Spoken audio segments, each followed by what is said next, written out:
down, I know you got me, baby. Assalamualaikum warahmatullahi wabarakatuh. Perkenalkan, nama saya Eka Herawati dari kelas R6B dengan NPM 20224150144. Di sini saya ingin memaparkan hasil jawaban ujian tengah semester mata kuliah metodologi riset.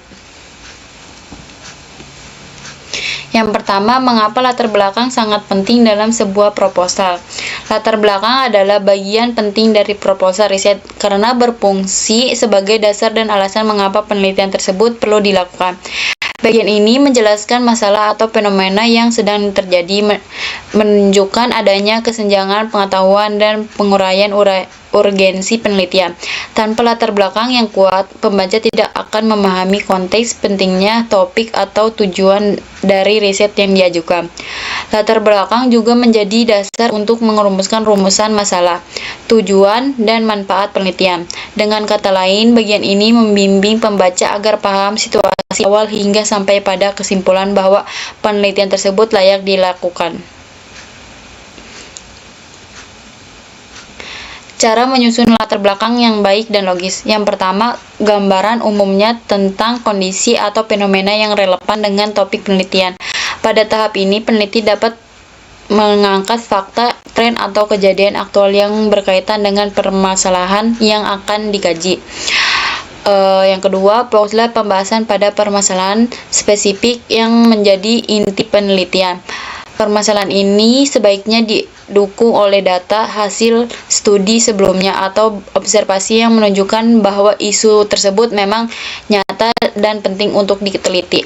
Yang ketiga, penelitian ini perlu menunjukkan adanya kesenjangan pengetahuan, yaitu bagian dari masalah yang belum banyak dibahas atau belum ditemukan solusinya secara menyeluruh dalam penelitian. Yang keempat, peneliti harus menegakkan urgensi dari penelitian, yaitu menjelaskan mengapa masalah ini penting untuk segera ditangani baik dari aspek ilmiah, sosial, ekonomi, maupun praktis. Yang kelima, latar belakang ditutup dengan mengarahkan pembaca pada tujuan penelitian yang akan dicapai. Ini menjadi pengantar menuju bagian berikutnya dalam proposal, yaitu rumusan masalah atau pertanyaan penelitian yang lebih fokus dengan mengikuti langkah-langkah ini secara sistematis. Latar belakang akan tersusun secara runtun, logis, dan meyakinkan. Yang kedua, apa sih cara menyusun identifikasi masalah yang baik dan logis? Menyusun identifikasi masalah yang baik dan logis memerlukan pemahaman yang mendalam terhadap topik yang diteliti serta kemampuan untuk merumuskan permasalahan secara jelas dan terfokus. Identifikasi masalah bertujuan untuk melengkapi inti persoalan yang akan diteliti, sehingga harus dirumuskan secara spesifik, bukan terlalu umum atau terlalu luas. Berikut langkah-langkah penyusunan identifikasi masalah yang baik dan logis. Yang pertama, yang dapat dilakukan adalah dengan menelaah latar belakang yang telah dibuat. Yang kedua, permasalahan tersebut harus didasarkan pada bukti seperti data empiris, hasil penelitian sebelumnya, atau pengamatan yang dapat dipertanggungjawabkan. Yang ketiga, rumusan masalah dalam bentuk pernyataan yang menggambarkan adanya kesenjangan antara kondisi ideal dan kondisi nyata yang terjadi. Yang keempat, identifikasi masalah yang baik juga harus logis, artinya masuk akal, relevan dengan bidang yang dikaji, serta dapat dijawab melalui proses penelitian yang terukur dan terarah. Yang kelima, pentingnya untuk menghindari rumusan yang bersifat normatif atau berspekulasi tanpa dasar. Yang ketiga, mengapa perlu ada batasan masalah?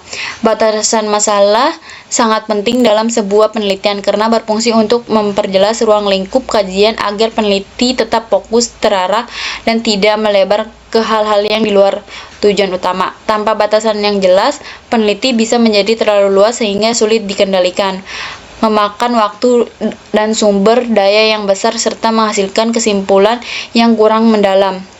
Adapun penyusunan batasan masalah yang baik dan logis, yang pertama yaitu meninjau kembali rumusan masalah dan tujuan penelitian, lalu memilih variabel lokasi, waktu, atau subjek penelitian yang akan dibatasi.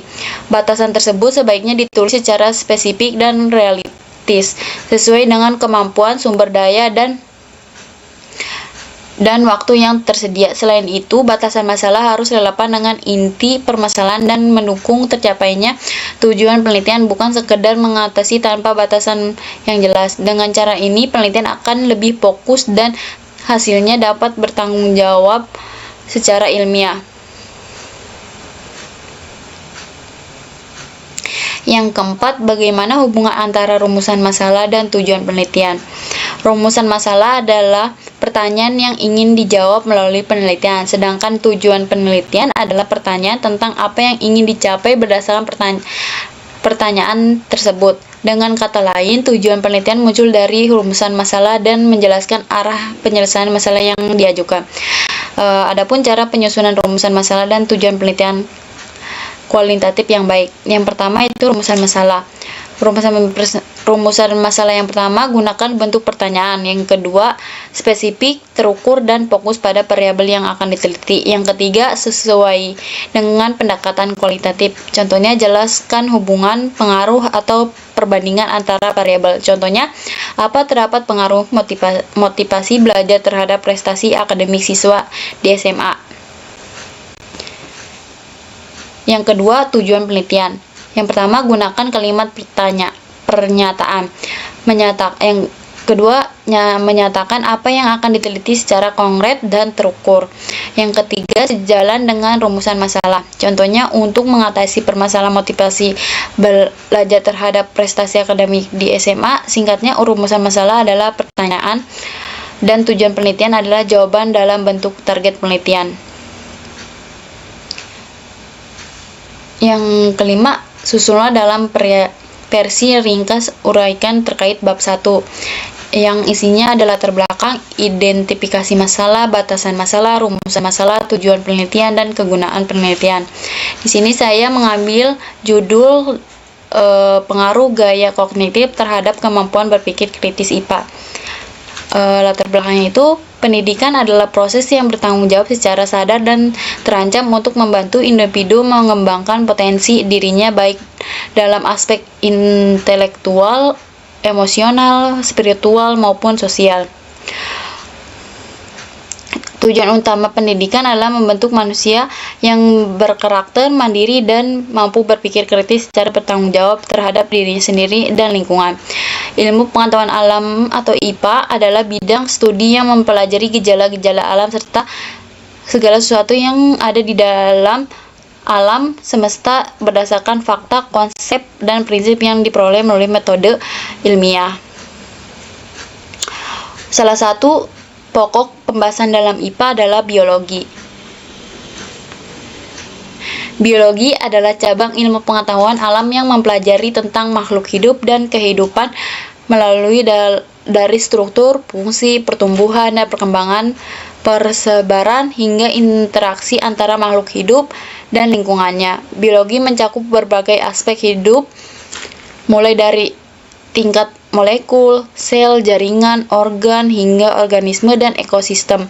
Ilmu ini membantu manusia memahami proses-proses kehidupan seperti metabolisme, reproduksi, evolusi, dan adaptasi.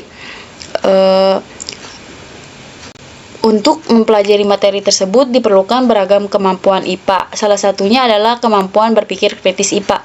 Kemampuan berpikir kritis dalam pembelajaran IPA merupakan keterampilan penting yang harus dikembangkan untuk membantu siswa dalam menganalisis, mengevaluasi, dan menyelesaikan masalah secara ilmiah. Menurut Saiful Sagala 2011, berpikir kritis adalah kemampuan untuk menganalisis secara mendalam suatu informasi sebelum mengambil kesimpulan, yang meliputi kemampuan mengidentifikasi masalah, mengumpulkan data, serta mengevaluasi bukti secara logis. Dalam konteks pembelajaran IPA, kemampuan ini tercermin pada indikator seperti kemampuan siswa dalam mengajukan pertanyaan kritis, menghubungkan konsep dengan fakta, serta membuat kesimpulan berdasarkan data yang diperoleh.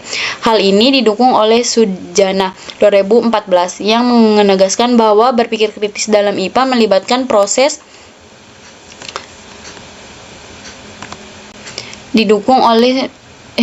diproses evaluasi dan refleksi terhadap informasi yang diperoleh melalui pemanfaatan dan eksperimen. Oleh karena itu, mengukur kemampuan berpikir kritis pada siswa dapat dilihat dari kemampuan mereka dalam merumuskan masalah, menginterpretasi data, dan menarik kesimpulan secara rasional sesuai dengan indikator yang akan diteliti. Untuk mengatasi permasalahan tersebut, guru harus menerapkan metode inovatif agar siswa lebih aktif dalam pembelajaran dan dapat mengkonstruksi konsep dengan baik. Salah satu metode pembelajaran yang digunakan dapat mengembangkan kemampuan berpikir kritis IPA adalah gaya kognitif. Metode gaya kognitif merupakan pendekatan pembelajaran yang didasarkan pada perbedaan cara individu dalam menerima, mengelola, dan merespon informasi. Setiap individu memiliki gaya kognitif yang mencerminkan preferensi mental dalam belajar, seperti cara berpikir analisis atau holistik, serta kecenderungan visual, verbal, atau kinetik. Menurut Witkin dan Godneug dalam Dasmita 2009, gaya kognitif adalah cara yang relevan, konsisten, yang digunakan secara mendalam, mengorganisasi, dan mengelola informasi. Dalam konteks pendidikan, pemahaman terhadap gaya kognitif siswa dapat membantu guru dalam merancang metode pembelajaran yang lebih efektif dan sesuai dengan kebutuhan masing-masing siswa.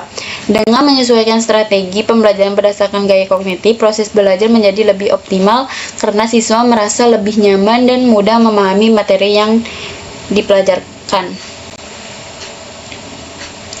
Adapun keunggulan dan kekurangan metode gaya kognitif yang perlu dipertimbangkan dalam penerapan di kelas. Selain itu, satu kelebihannya adalah metode ini memungkinkan guru untuk memahami perbedaan individual siswa dalam belajar, sehingga pembelajaran dapat dirancang lebih personal dan efektif. Menurut Desmita 2009, gaya kognitif membantu guru dalam memilih pendekatan yang sesuai dengan cara berpikir siswa sehingga dapat meningkatkan motivasi hasil belajar mereka. Sedangkan menurut Suparno 2013, jika guru lebih fokus pada gaya kognitif, bisa jadi justru membatasi fleksibilitas berpikir siswa dan kurang memberi ruang untuk pengembangan gaya belajar lainnya. Oleh karena itu, penerapan metode ini perlu disertai dengan pendekatan yang seimbang dan fleksibel agar tidak justru membatasi potensi siswa dalam berbagai gaya berpikir. Oleh karena itu, untuk dapat mengetahui lebih jauh terkait permasalahan yang telah dijelaskan sebelumnya, maka akan dilakukan suatu penelitian dengan judul Pengaruh Gaya Kognitif Terhadap Kemampuan Berpikir Kritis IPA. Yang kedua, ada identifikasi masalah. Yang pertama yaitu bagaimana peran pendidik dalam membentuk individu yang berkarakter mandiri dan mampu berpikir kritis. Yang kedua, mengapa penting bagi siswa untuk memilih kemampuan berpikir kritis dalam pembelajaran IPA, khususnya biologi. Yang ketiga, apa indikator kemampuan berpikir kritis siswa dalam pembelajaran IPA menurut para ahli. Yang keempat, apa faktor yang menyebabkan rendahnya kemampuan berpikir kritis siswa dalam pembelajaran IPA. Yang kelima, bagaimana penerapan metode gaya kognitif dapat membantu meningkatkan kemampuan berpikir kritis siswa dalam pembelajaran IPA. Yang keenam, apa saja kelebihan dan kekurangan metode gaya kognitif dalam konteks pembelajaran di kelas. Yang keenam, apa terdapat pengaruh gaya kognitif terhadap kemampuan berpikir kritis IPA. Yang ketiga, ada batasan masalah. Yang pertama, kemampuan berpikir kritis IPA yang digunakan dalam penelitian ini menggunakan teori Saiful Sagala 2011. Adapun indikatornya adalah kelancaran, keluasan, baruan, ketetapan, dan kehati-hatian kritis. Yang kedua, gaya kognitif yang digunakan dalam penelitian ini menggunakan teori dari menurut Wiltkin dan Goodwin dalam Desmita 2019. Yang ketiga, materi yang dikaji adalah biologi. Adapun rumusan masalah. Yang pertama, bagaimana kemampuan berpikir kritis siswa dalam pembelajaran IPA atau biologi. Yang kedua, bagaimana gaya kognitif terhadap siswa. Yang ketiga, apa terdapat pengaruh gaya kognitif terhadap kemampuan berpikir kritis siswa dalam pembelajaran biologi.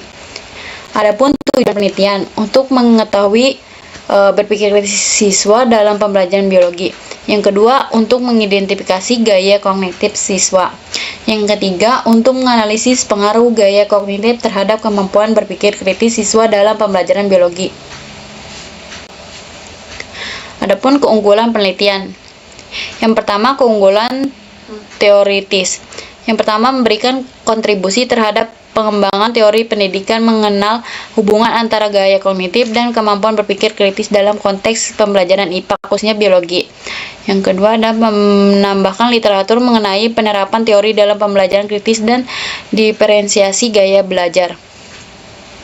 Adapun kegunaan praktis. Yang pertama yaitu bagi guru, memberikan informasi dan pertimbangan dalam merancang pembelajaran yang sesuai dengan gaya kognitif siswa untuk meningkatkan kemampuan berpikir kritis. Bagi siswa, meningkatkan kesadaran akan pentingnya mengenali gaya belajar pribadi untuk mengembangkan cara berpikir kritis secara optimal. Adapun bagi peneliti lainnya, menjadi referensi atau dasar dalam penelitian lanjutan mengenai strategi pengajaran berbasis gaya kognitif dan penguatan berpikir kritis. Di sini saya memakai daftar pustaka yang ini. Cukup sekian dan terima kasih. Mohon maaf bila ada salah kata, kurang lebihnya mohon maaf. Wassalamualaikum warahmatullahi wabarakatuh.